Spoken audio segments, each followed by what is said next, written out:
All right, classes within Python.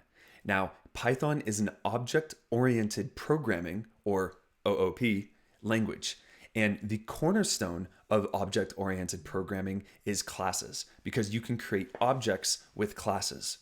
Now, classes, think of them as templates of code that you can reuse over and over and over again. And they're especially good at holding information or having built-in functions, which we call methods within these classes.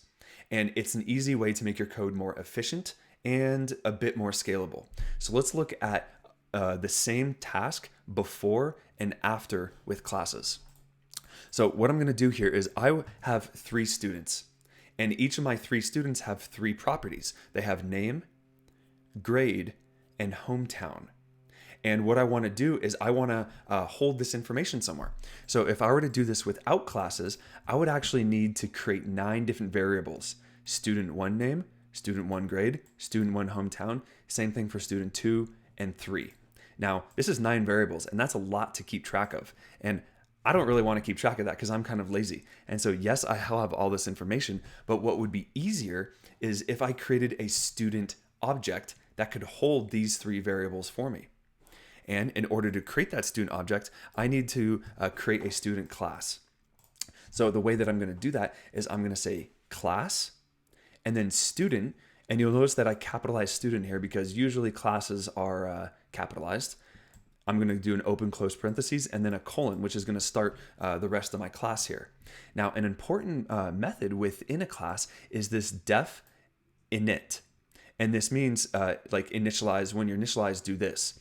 And self just means refer to the class object itself. And so don't worry about it. Just make sure you include it. And then name, grade, and hometown.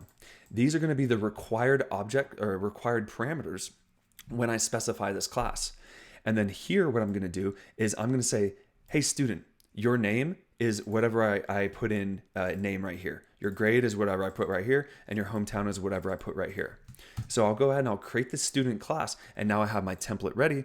And what I'm able to do is now I can say, I can create different instances of this class. So student 1, well, that's going to be a student class, which refers to up here with name Bob. They're going to be a freshman and they live in Sunnyvale. Same thing with student 2 and 3. So now what I can do is instead of referencing 9 different variables, what I can do is I can say, hey, student 2, tell me what your hometown is. And I'll just say dot hometown, which is going to access this hometown property, and it's going to return it back to me. And student 2 is hometown San Francisco.